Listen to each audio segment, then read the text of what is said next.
"Hi, sir. My late father had the same birthmark." Right there, the silver fork froze midair. Could this be the moment that changes everything? Raymond Whitmore, the billionaire whose name graced half the buildings in downtown Chicago, stared at the young woman standing beside him, her hand steady despite the tremble in her voice, her eyes locked on the inside of his left wrist. He blinked once, then slowly, almost wearily, followed her gaze. There it was, a faded crescent-shaped birthmark, barely the size of a nickel, the same one he had been born with, the same one he had never thought twice about until now. The moment stretched thin, the dining hall buzzed around them, laughter, clinking glasses, the low hum of jazz from the corner stage. But at table 7, everything stopped. Raymond slowly lowered his fork. "I'm sorry," he said, his voice measured, controlled.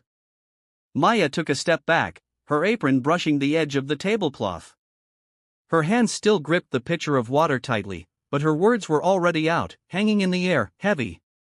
I didn't mean to disturb you," she said quickly. "It's just my mom used to say, if I ever met a man with a birthmark like that right on the wrist, I should remember it because my father had one, too." Raymond's gaze sharpened. His assistant, seated to his right, leaned in immediately, whispering something curt. Raymond didn't respond. He just looked at Maya, not angry, not amused, but stunned. His lips parted as if to say something, but no words came. Maya nodded, swallowed her breath, and stepped away. She turned toward the kitchen entrance, the noise of the room crashing back into her ears. She felt the eyes on her, some curious, some dismissive, others indifferent. She kept walking.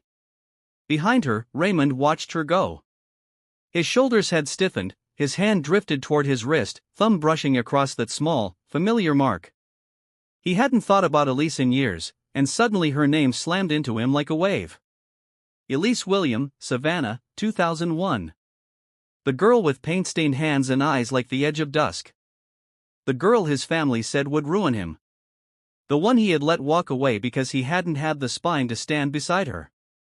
The one who had vanished from his life just months after they'd said goodbye on that stone bridge by the river. She'd never told him she was pregnant. He never knew. Now here was this young woman, her voice, her posture, her fire, and something deep inside him shifted. Could it be? But no, it was impossible, wasn't it? He didn't speak again for the rest of dinner. And Maya, back in the staff corridor, stood silently at her locker, numb to the reprimand her manager was giving her. Words like unprofessional, boundary, and VIP experience drifted in and out. None of them stuck. All she could think about was the look in the man's eyes, not anger, recognition. The kind of look you give a memory that refuses to die. That night, as the Chicago wind curled through the narrow alleys of Southside, Maya sat alone in her room. She didn't cry. She didn't write. She just stared at the small photo of her mother taped to the corner of the mirror. Elise, age 21, holding baby Maya in a hospital gown. She reached into her drawer and unfolded the yellowed envelope with no address. A letter her mother had written but never sent.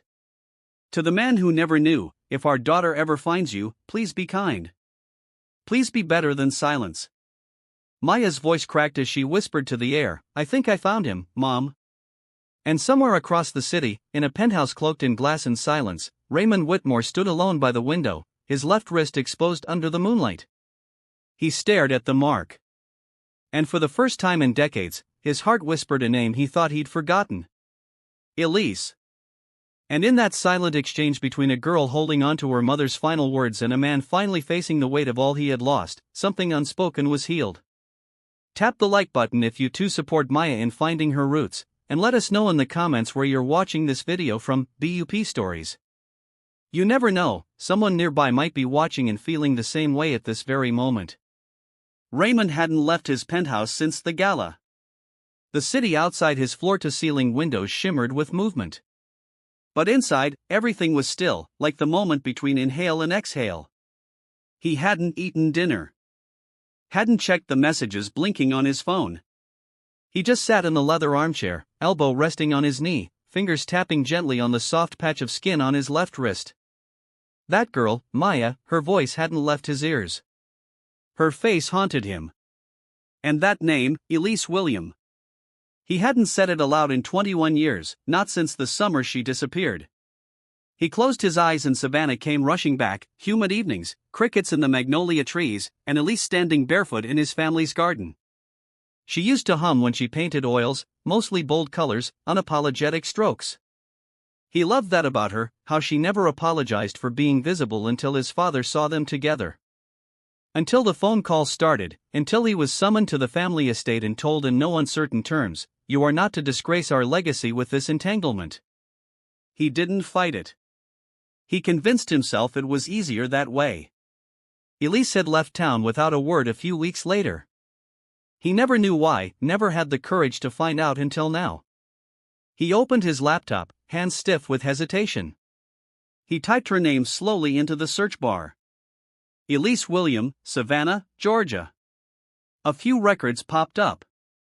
An obituary, 8 years ago. Cervical cancer. Survived by one daughter, Maya Elise William. No father listed. His throat tightened. He clicked on the obituary photo. It was her, older, yes, but those same eyes, same slight tilt of the head. The name of the funeral home appeared at the bottom of the page, Hillcrest Chapel, Savannah. He closed the laptop, sat back in his chair, and whispered, "She never told me." Across town, Maya stirred her soup absently at Mrs. Evans' kitchen table. The old woman stood over the stove, back slightly hunched, glasses perched on her nose as she stirred something in a pot. "He saw it," Maya said softly. "The birthmark." He didn't say anything, but I saw the way his hand shook. Mrs. Evans turned around, holding a wooden spoon. Some men shake because they've seen a ghost child. Others because they see truth too late. Maya looked up, her face pale under the kitchen light. Did she ever tell you who he was?" Mrs. Evans sighed. "She said his name once, years ago. Raymond. I didn't know the last name until she showed me a photo in some magazine. He was just starting out then. She said he had kind eyes but a weak backbone." Maya gave a short breath. "She never told me that. She didn't want you hating a ghost. And she sure didn't want you chasing one." "I'm not chasing anyone," Maya said, "but I deserve to know where I come from, don't I?" Mrs. Evans nodded slowly. "You do, but you need to decide what your answers look like.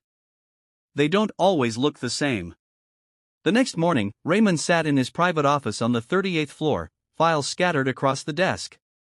He had called in his personal investigator, a retired FBI agent named Theo Carter, a man who owed him more favors than he could count. "I need confirmation," Raymond said, sliding across the obituary and the photo. "Her mother, Elise William. I need everything, where she lived, when she died, where the daughter's been." Quietly, discreetly, Theo raised an eyebrow. "Is this legal or moral?"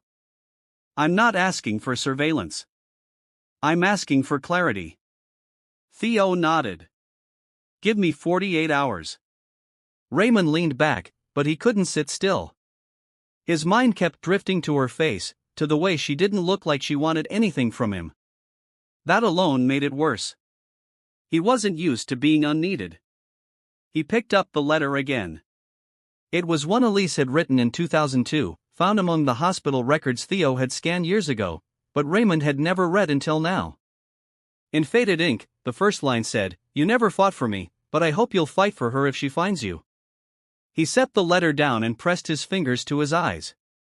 For the first time in years, he felt the overwhelming weight of a life half-lived. That night, Maya sat on her bed, the laptop warming her knees, fingers hovering above the keyboard. She had typed and erased the same sentence 10 times. "I think I know who my father is." She switched tabs, clicked through article after article about Raymond Whitmore.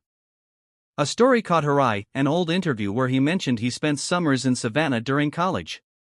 Another article quoted him saying, "We build luxury on forgotten land." Her stomach turned. She thought of her mom, how hard she'd worked at the downtown art studio, then took on waitressing after the cancer got worse. How she'd always said, "You don't need a name to know your worth." And yet, here she was chasing one. She clicked open a new blog draft, titled it "The Girl with No Father and a Birthmark Full of Questions." Her fingers flew across the keys. I met a man last night. He didn't recognize me, but I think he recognized something, a mark on his wrist and maybe something more. I was raised never to expect, but maybe it's time I demand the truth. This isn't a story about wanting money. It's about identity. It's about a girl who grew up in silence and a man who may have built empires on forgetting her mother. So, if you're reading this, Mr. Whitmore, I'm still here and I have questions that won't stay buried anymore.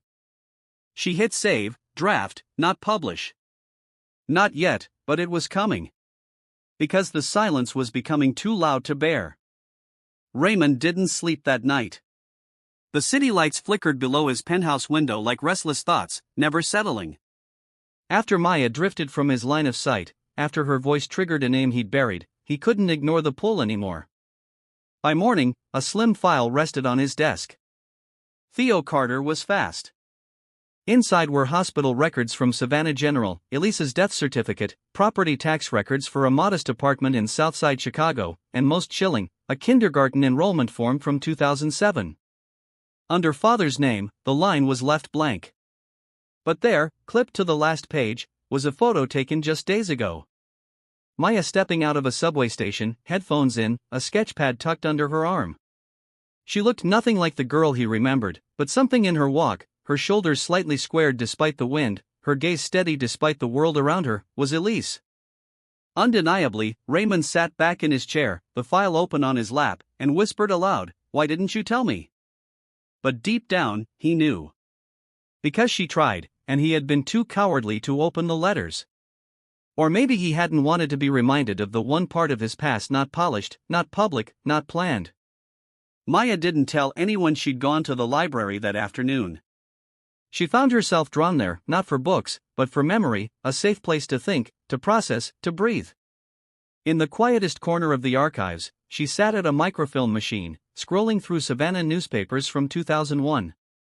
She didn't know what she was looking for exactly. Maybe a name, a mention, something. And then there it was. A brief article buried on page 6 of the Savannah Times, July 2001. Whitmore Development announces Riverside Project. The image was black and white, grainy, but she recognized him. Raymond, younger, standing next to a small group of city officials. In the far left edge of the photo, barely visible, was her mother, easel behind her. A single paint-smeared hand frozen mid-wave. Her mother had been there at the announcement, not just as a bystander. Maya zoomed in until the image pixelated. Her heart pounded. Beneath the photo was a caption. Local artist Elise William assists with mural concept. And that was it. No mention of what came next. No word on how Elise left town. No headline saying she'd been erased from the story before it was ever written. Maya sat back, hands trembling, throat thick. All her life, she'd believed her father simply disappeared. But what if it wasn't that simple? What if someone had disappeared her mother instead? Will Maya uncover the full truth? Stay tuned to find out. BUP Stories. The next morning, her blog post was no longer a draft. Maya hit publish. Within hours, it had gone viral across small corners of the internet, forums for children of absent parents, communities of black artists, and even a few think pieces on wealth and responsibility. Raymond read it at his desk. Every word. I don't want inheritance. I don't want headlines. I want answers. I want to know if the man with the billion-dollar buildings remembers the woman with paint on her hands. And if he doesn't, I want him to try. He closed the laptop slowly.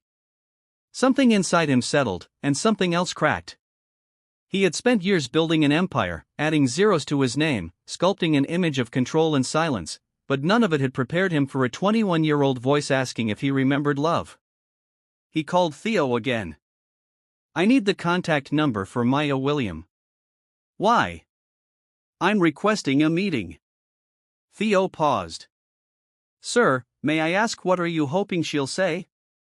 Raymond didn't answer immediately.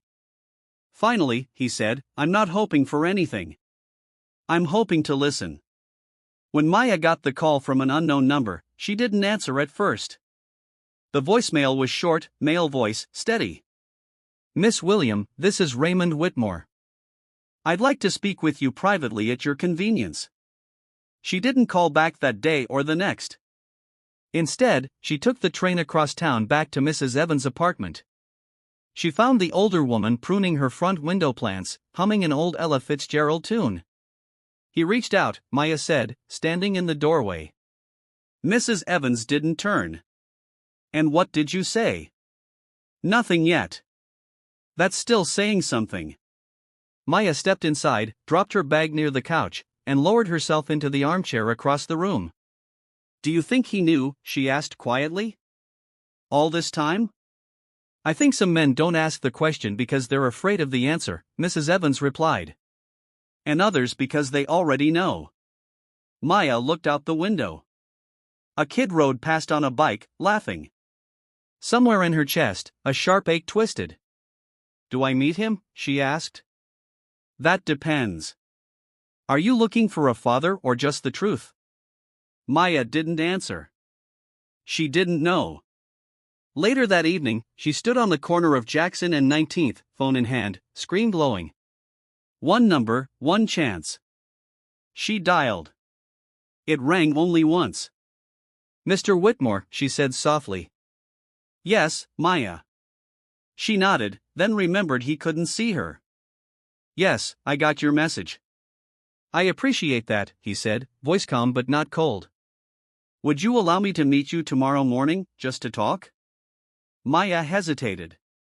The word caught in her throat, but then she remembered her mother's letter, yellowed and fragile. Be better than silence. Yes, she said. Tomorrow, 10 a.m. I'll send you the cafe address. And as she hung up, something heavy inside her loosened, not disappeared, but moved. Tomorrow would come. And with it, maybe the beginning of something that had been denied to them both for far too long. The bell above the cafe door gave a soft chime as Maya stepped inside. It was a small corner place on the south side, not far from the old art supply store her mother used to frequent.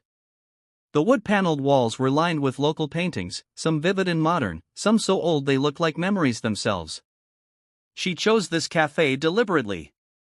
If she was going to face the man who might be her father, she wanted the walls around her to remember her mother. Raymond was already seated in the back, alone. No assistant, no briefcase, just a black wool coat folded neatly over the chair beside him and a porcelain cup untouched on the table. Maya hesitated for just a second, then crossed the room.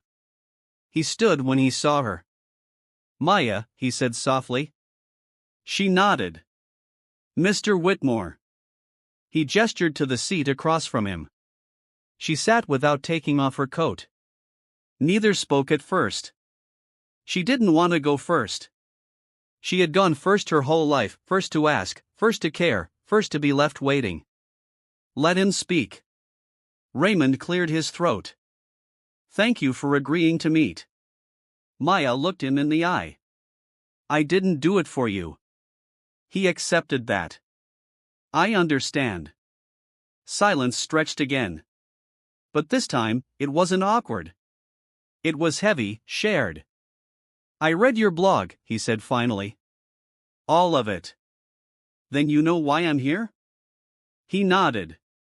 You want answers. No, she said firmly. I deserve them. His jaw tightened. But he didn't argue. I didn't know about you, he said after a beat. Not until the other night when you said what you said. I saw her. I saw Elise in your face, and that shook me in a way I wasn't ready for. Maya blinked fast but didn't look away. You say you didn't know. But did you ever wonder? Yes, he admitted. In the early years, I did. After Elise left, I thought about it. I considered reaching out. But my life, my family, he stopped himself. That's not an excuse. I was a coward. Yes, Maya whispered. You were. He nodded. And I will live with that for the rest of my life. The coffee between them went cold. She painted you, you know, Maya said suddenly. My mom, she painted you, even when she hated herself for it. Every canvas was a memory you didn't earn. Raymond's throat moved. But he said nothing. She said you had kind eyes, Maya added, her voice more brittle now. I never believed her until now. Raymond leaned forward, elbows on the table, hands clasped. I would give anything to undo what I failed to do back then. But I can't. All I can offer now is whatever truth, acknowledgement, or presence you'll allow me to give. Maya stared at him, studying every line in his face, the wrinkles near his eyes, the silver near his temples, the weight of time. I'm not here for your money or your name. I don't want a house or a trust fund. I believe you, he said quietly. I just want to know. Her voice caught, so she steadied it. Did you love her? Did you love my mother? He didn't look away. Yes, I did. More than I had words for back then. More than I had courage to admit.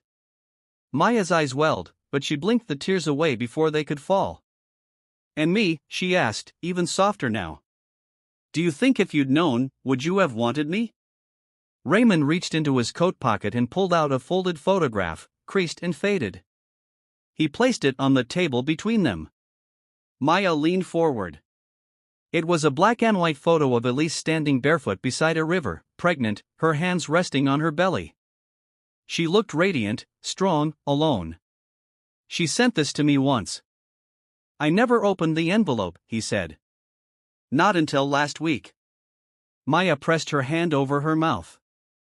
I didn't want to know because knowing would have made me accountable, and I was a man too weak to be accountable. He looked at her. I'm not asking you to forgive that, but I am asking if you'll let me try now. For a long moment, Maya couldn't speak. The room felt smaller, the light more golden, and her mother's voice echoed again in her memory. If he ever shows up, don't hate him. Just ask him if he's different now. She met his eyes again. I don't hate you, but I don't know you, and I don't know what to do with that. You don't have to decide today, he said gently, or tomorrow. I'll take what you offer. The waitress brought fresh coffee, but neither reached for it. Finally, Maya reached into her bag and pulled out a small hand-drawn sketch. She placed it beside the photo. It was a portrait of Elise smiling, head tilted, moon-shaped birthmark drawn faintly on the wrist of the woman's imagined companion. Raymond stared at it. His hands trembled as he touched the edge. You drew this? He asked. I was 10, Maya said. I didn't know what you looked like, so I made you up. He swallowed hard. You gave me more kindness than I deserved. This isn't kindness, she said.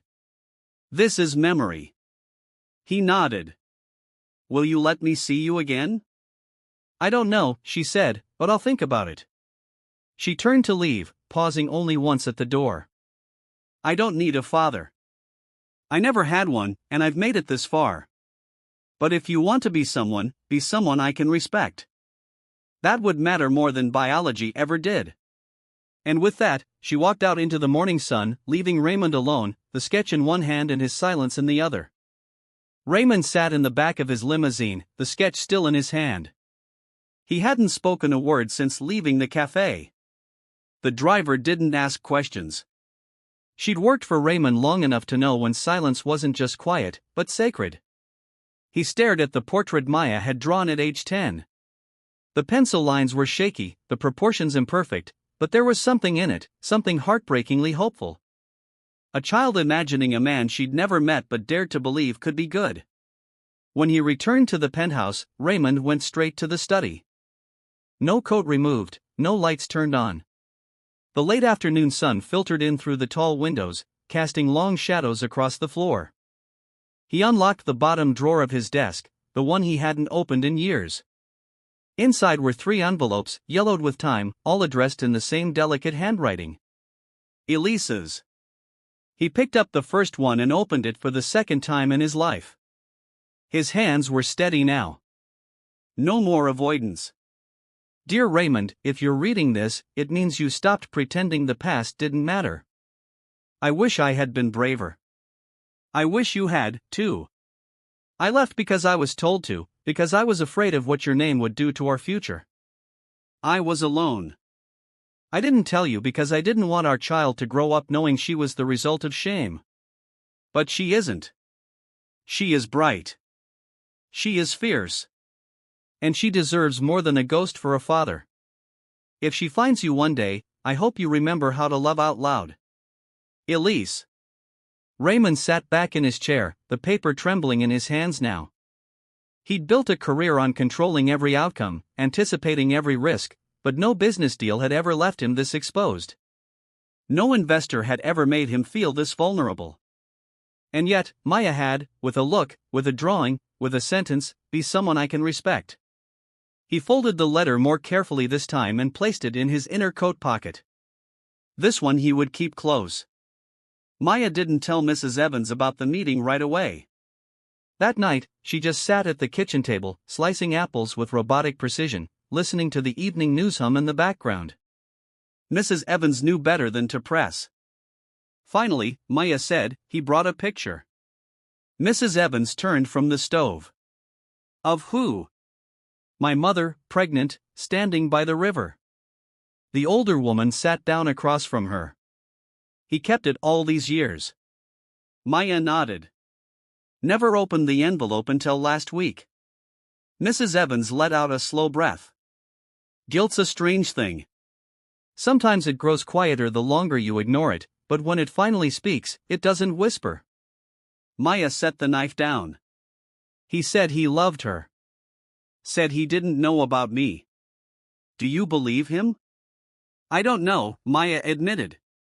I want to, but I don't know if that's because it's true or because I need it to be. Mrs. Evans reached across the table and placed a weathered hand over Maya's. Needing something doesn't make it any less real. Just makes it human. The next morning, Raymond made another call, this one to his lawyer, Paul Atkins. I need to amend my will, he said. There was a pause. Are we talking percentages or people? Both, Raymond said. There's someone I need to include. Her name is Maya William. Atkins didn't ask more. He'd been with Raymond too long to be surprised by the unexpected. But even so, he said gently, that's a big step, sir. Are you sure? No, Raymond said, but it's the first step I've been afraid of in years. That tells me it matters. After hanging up, Raymond spent the rest of the day reviewing old documents, foundation plans, property deeds, letters Elise had once sent to his office but never got past the assistant. One in particular caught his eye. It had been stamped "Return to Sender" in red. Elise had tried to reach him. She hadn't vanished. She had been turned away. He stared at that envelope for a long time. Then, with new determination, he placed it next to Maya's sketch on his desk. If Elise had fought to be seen, he would not let her daughter remain invisible. That evening, Maya checked her email and saw a message from Raymond. No subject line, just "You don't owe me anything, but I owe you both acknowledgement. I'm holding a press event in 3 days. Not for publicity, for truth. I won't mention your name unless you allow it. But I want to tell the world what I didn't have the courage to say 2 decades ago. That she mattered and so do you." And Maya read the message 3 times. Then she closed her laptop and stepped out onto the apartment balcony. The city stretched below her, vast and indifferent. And yet, somewhere in it, something was shifting. Something ancient, like silence breaking after too many years. She didn't know yet if she wanted the world to know her name. But she knew one thing. If Raymond spoke, if he truly stood up, not for her, but for the woman who raised her, then maybe she wouldn't have to carry the weight of being forgotten anymore. Inside, she opened her old sketchbook, the one her mother had given her on her 15th birthday. On the first page was a note in Elise's handwriting. Art is truth with a heartbeat. Use it when the world stops listening. Maya smiled, grabbed her pencil, and began to draw again, not out of anger or grief, but because the silence had finally started to make room for her voice. 3 days later, the Whitmore Foundation held its annual winter press conference. The air was sharp with January cold, the kind that cut through even the finest wool coats. The venue was the grand atrium of the Whitmore Tower, glass walls, marble floors, and a podium that had seen 100 photo ops, but never a confession. Raymond stood behind the velvet curtain, adjusting his tie for the 5th time. His assistant handed him the speech he'd written, edited, and rewritten again. He folded it in half, then again, then tucked it into his jacket pocket. He wouldn't be reading it. "Maya's not here," the assistant whispered, checking the front row. "At least not that we can see." Raymond nodded once. "That's all right. This isn't about who's watching." Then he stepped out onto the stage. The crowd of journalists and cameras greeted him with the usual flashes and murmurs. They expected a donation announcement, a development update, maybe a new skyscraper. They didn't expect him to walk up to the microphone without a single slide, without a single branding banner behind him. "Good morning," he said. His voice echoed softly against the high glass ceiling. "Thank you for being here. Today I was supposed to talk to you about investment growth and community expansion, but instead I'm going to talk about something else, something I should have said a long time ago." He looked down, fingers brushing the folded speech in his pocket, then met their eyes again. "In 2001, I fell in love with a woman named Elise William. She was a painter. She was brilliant, stubborn, compassionate, and she was black." A few people in the audience shifted in their seats. Raymond didn't flinch. "At the time, I let fear guide my silence. My family, my reputation, my status. I let all of it speak louder than my heart. I walked away from her. I didn't fight for her. I told myself it was for the best. But the truth is, I was a coward." Gasps rippled quietly. One camera clicked louder than the rest. "I didn't know that when she left, she was pregnant. She didn't tell me. Maybe she couldn't. Maybe she didn't trust me to stay, and I don't blame her." Raymond paused. Let the room settle into what he just said. 21 years later, her daughter found me. Not with a lawyer, not with anger, just a quiet voice and a question I wasn't ready for. "Hi, sir. My late father had the same birthmark right there." He lifted his hand briefly, touched the inside of his left wrist. "I don't tell you this for sympathy. I tell you because silence has a cost. Because love is not something we should be afraid to speak, no matter how powerful we are. Because the absence of action can be a betrayal just as deep as a lie." He stepped back from the microphone for a breath, then added, "I failed 2 people, and I can't change that, but I will spend the rest of my life honoring them." Then he walked off stage. No questions, no press release, just the truth, finally said aloud. Across the city, Maya sat on the worn couch in Mrs. Evans' living room, laptop open, live stream playing. The image was grainy, but the words came through clearly. She didn't move. Not when he said her mother's name. Not when he called himself a coward. Not when he described her voice. Only when he lifted his wrist did she exhale long and shaky. Mrs. Evans stood nearby, arms folded, a dish towel hanging from her shoulder. "He did it," she said softly. Maya didn't speak. Her throat felt too tight. He didn't hide behind lawyers or statements. He stood up. Maya nodded, but her hands were gripping the edge of the couch cushion so tightly her knuckles turned pale. Because part of her had always believed that moment would never come. That men like him stayed silent forever.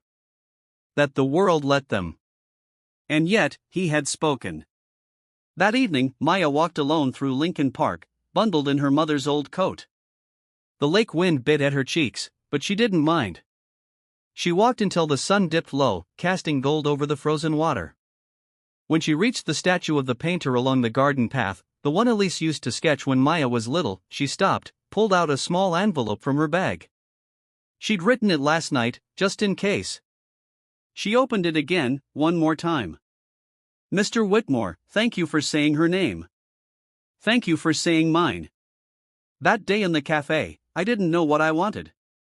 But I think I wanted to see if the man you used to be could face the woman I am. You did, and that matters. I don't know where this goes next. I don't know what kind of family we could ever be, but I'm open to one conversation at a time. Maya." She placed the letter into the bronze hand of the statue. Just a gesture, a symbol, not for anyone to find, but for her to leave something behind. Then she turned and walked away, boots crunching softly in the snow. Raymond found the letter on his desk the next morning, delivered in a simple white envelope with no return address. He read it 3 times. His eyes stung, but he didn't wipe them. He placed it gently beside Elise's old letters and Maya's childhood sketch. 3 hands on a table. 3 stories no longer hidden. And for the first time in decades, Raymond didn't feel alone in his office. He felt seen. And maybe, just maybe, he could be someone worth seeing. 2 days after the press conference, Maya stood in front of a full-length mirror in the back room of a downtown art gallery. Her palms were sweating. She wasn't used to wearing heels or blazers or anything that made her look like she belonged on a panel. And yet, there she was, scheduled to speak at a community forum on art and identity. Standing under a banner that read, "Legacy and Visibility, Stories Unforgotten." Her sketchbook was tucked under her arm, worn and frayed, the corners curling from years of being opened and reopened. On the front page, she had drawn her mother's eyes last night. Not perfectly, but with care. She thought it might give her courage. Not for the speech, for whatever came after. The invitation to the forum had come the morning after Raymond's press conference. Not from him, from the gallery director, who had read her blog and said, "You've got a voice. We'd be honored if you used it here." She'd said yes before she had time to second-guess it. Mrs. Evans waited for her near the entrance of the gallery, bundled in her Sunday coat, eyes gleaming with pride. "He's coming," she whispered when Maya joined her. Maya didn't need to ask who. Raymond arrived alone. No assistant, no camera crew, no limo, just a quiet presence in a dark wool coat standing by the door as if unsure he belonged. Their eyes met across the crowd. He nodded once. Maya didn't smile, but she didn't look away. The panel began with questions about community memory, forgotten voices, and the importance of personal archives. Maya listened quietly until the moderator finally turned to her. "Maya William," she said. "You've lived through a personal discovery that speaks to something larger about race, silence, and family. What do you think we risk when we let history remain untold?" Maya took the mic slowly. Her fingers gripped it tighter than she meant to. "I think," she began, "we risk turning people into shadows. Not just in public records or newspaper archives, but in our own lives. We forget who gave us the shape of our nose, the tone of our laugh. We pretend silence is safety, but it's not. It's a kind of theft." A pause, then quietly, "My mother was erased. Not loudly, just gradually. And I lived with the echo of that. I didn't know my father's name until recently, but I always knew there was something missing, something deliberate." She glanced toward Raymond, who watched her with a face that held both sorrow and pride. "I don't speak today to shame anyone," she continued. "I speak because every child deserves to be known not just as someone's daughter, but as someone with a story that matters. And sometimes it takes 21 years and a single birthmark to begin telling it." The room was still for a long moment before quiet applause began, growing slowly, then filling the space with something more than approval, something like release. Afterward, Raymond waited by the refreshment table, holding a paper cup of black coffee he hadn't touched. When Maya approached, he straightened. "You spoke like someone who knows herself," he said gently. "I'm trying to," she replied. There was a pause between them. Not tense, just honest. "I meant what I said," Raymond continued. "I don't want to push myself into your life, but I want to be there. If there's room, even just a corner." Maya looked down, then up again. "I don't have answers. I still feel fragile around all this, around you." "I know," he said, "but I think maybe we could take one step at a time." Raymond allowed himself a small smile. "I can walk slowly." They stood in silence for a few moments more, watching people mingle, listening to the sound of conversation ripple around them. Then Maya pulled something from her bag, a small wrapped box. "Here," she said, offering it. He opened it carefully. Inside was a framed print of the sketch she had drawn at 10. Her mother, herself, and the imagined father, all 3 with matching birthmarks on their wrists. But now Maya had added something new, a caption at the bottom, handwritten in pencil. We were never lost, just waiting to be found. Raymond's fingers curled around the frame. His eyes watered, but he didn't wipe them. Thank you, he said quietly, for letting me be part of your truth. Maya nodded. Truth deserves witnesses, even late ones. They didn't hug. Not yet. But they stood closer now, side by side. Not as father and daughter in the full sense of the word, but as two people who were no longer pretending they hadn't once been bound by silence. And now, finally, by something deeper. Recognition, choice, and the slow, sacred act of rebuilding. Outside, snow began to fall, soft and steady. Raymond offered his coat. Maya shook her head, smiled just a little, and said, "Let's walk." And so they did. Under the quiet sky, each step a small promise. Savannah smelled the same. Wet earth, sweet decay, Spanish moss hanging like whispers from the trees. Maya hadn't been back since her mother's funeral 8 years ago, and stepping off the train felt like walking into a memory soaked in sunlight and silence. Raymond stood beside her, both hands wrapped around a bouquet of white camellias. He had offered to drive them from the station, but Maya declined. She wanted to walk. She wanted the ache in her legs to match the ache in her chest. She didn't want this to be easy. They made their way through the old district in silence, past cobblestone alleys and wooden porches with rocking chairs still swaying. Every few steps, Raymond looked like he wanted to speak, but didn't. And for once, Maya didn't fill the silence. Some things didn't need words. When they reached Hillcrest Cemetery, the late afternoon sun spilled through the magnolia branches, dappling the gravestones with soft gold. Maya paused at the gate. Raymond did, too. She used to bring me here on Sunday afternoons, Maya said. Not just to visit Grandma, she'd sketch the trees, the angels, the way light touches stone. She said even cemeteries had stories worth telling. She always saw what others overlooked. Raymond said, his voice low, "She saw me once when I didn't know how to be seen." They followed the gravel path until they reached the headstone. Simple, weathered. The engraved letters were slightly chipped from time but still clear. Elise A. William, 2015. She painted silence into color. Maya knelt beside it, running her fingers over the name. She didn't cry. Not today. The grief had settled into a quieter place now, not gone, just less raw. Raymond stepped forward and gently placed the bouquet at the base of the grave. He remained standing, his expression unreadable. Then he reached into the inside pocket of his coat and took out something wrapped in velvet. "I wasn't sure when I'd give this to you," he said, voice barely above a whisper. "But I think this is the right place." He handed her the object. Maya unwrapped it slowly. Inside was a delicate silver locket, oval, worn smooth with time. She opened it. On one side was a photograph of her mother at 20, laughing, eyes shining. On the other, a small pressed flower, a white camellia. "She gave this to me once," Raymond said, his voice cracking slightly. "After our last night together, I didn't wear it. I didn't even open it again until last week." Maya held it in her hand, her thumb tracing the edge. She always loved giving people pieces of herself, tiny ones, like she was afraid to give too much. "She gave me more than I deserved," Raymond said, "and far more than I ever acknowledged." They stood in silence again, broken only by the soft rustle of wind through the magnolia. "She never wanted to be anyone's burden," Maya said.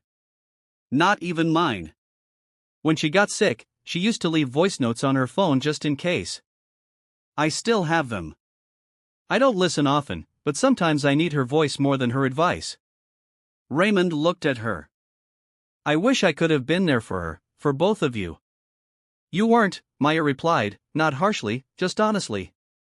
"But you're here now, and you're not hiding." He gave a slow nod. "No, I'm not." Maya knelt again and placed the locket gently beside the flowers at the foot of the grave.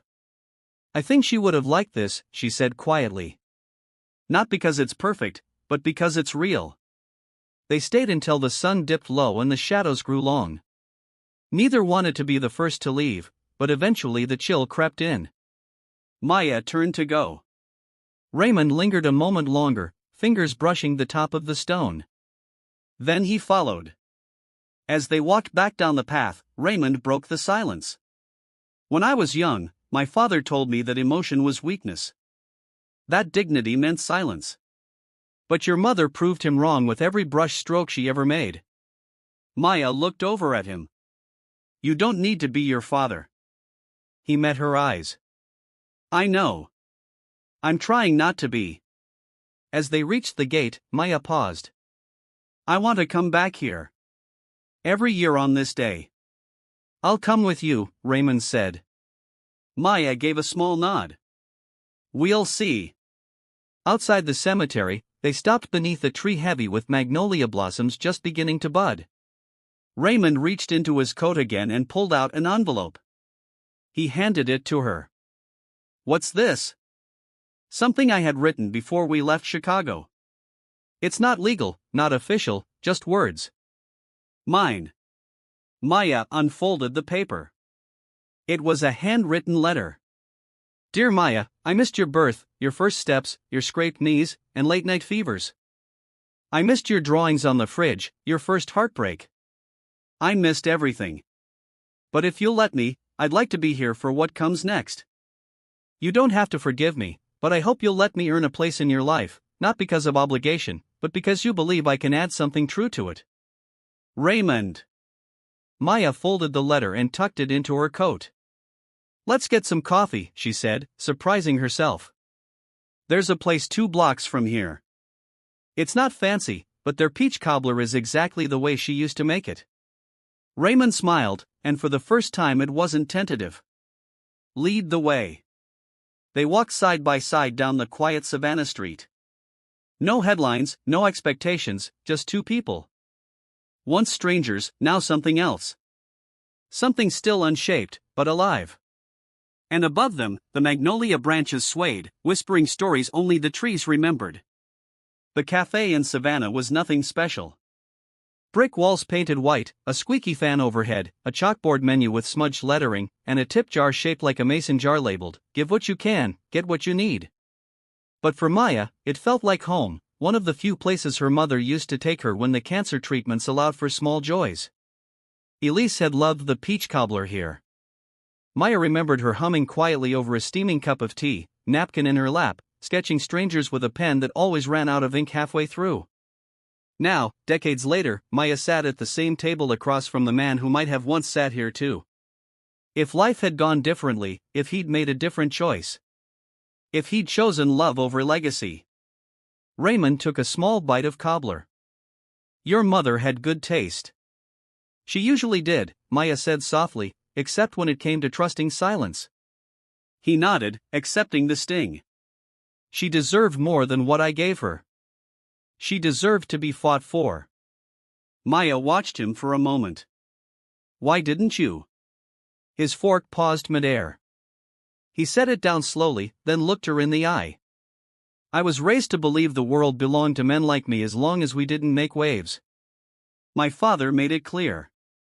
Love her and you lose everything: money, respect, inheritance, and I was too young or too cowardly to see that what I lost by staying quiet was greater than anything they could have taken from me. Maya didn't respond right away. She just sipped her tea and let that settle in the space between them.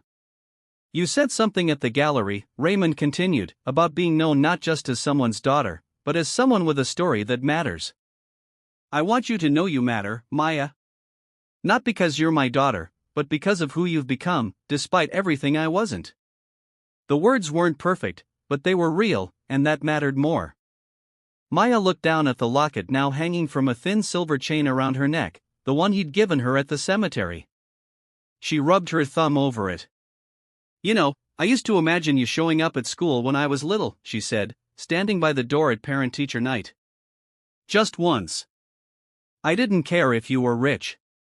I just wanted someone to show up. Raymond's jaw tightened. I hate that I wasn't there.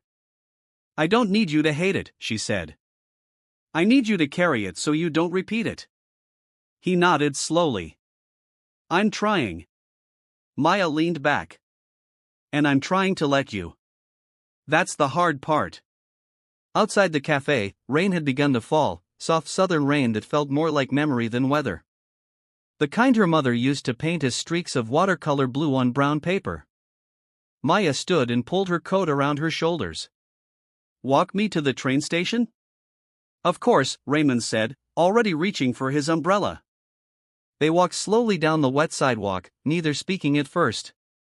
Passing old bookstores and empty porches, they moved in step, the sound of their shoes muted by rain. At the station, Maya paused under the awning. "This doesn't fix everything," she said. "There's a lot we won't get back." "I know," he said. "But it's something, a start." She studied him. This man who looked like power, but now carried humility in his spine, like a new kind of strength. "My mom once said that love wasn't just about being there," Maya said. "It was about staying. Even when it's inconvenient, even when it hurts." "I'm not leaving," Raymond said. She looked at him for a moment longer, then did something she hadn't done before. She stepped forward and hugged him. It wasn't long. It wasn't tight, but it was full. And when she pulled away, she said, "Next year, same day. Magnolia tree." He smiled, something warm blooming behind his eyes. "I'll be there, even if you're not." She stepped onto the train without looking back. Not because she didn't care, but because she finally didn't have to wonder if he'd disappear. Raymond stood on the platform long after the train pulled away. Umbrella forgotten at his side. Rain traced lines down his face, but he didn't move. He felt them not as drops, but as permission to feel, to regret, to rebuild. Back in Chicago a week later, Maya returned to the art studio where she taught on weekends. One of her students, a girl barely 10, asked her if grown-ups ever got scared. "All the time," Maya answered with a smile, "but some of them keep showing up." Later that night, she added a new drawing to her sketchbook. It was of 3 hands, weathered, one youthful, and one that held both. And on each wrist, the same crescent birthmark, not a label, a legacy rewritten. Sometimes family isn't built in hospital rooms or holiday dinners. Sometimes it's forged in rain, in silence, in truth spoken late but spoken nonetheless. And sometimes it begins with a choice someone once failed to make finally made, BUP stories.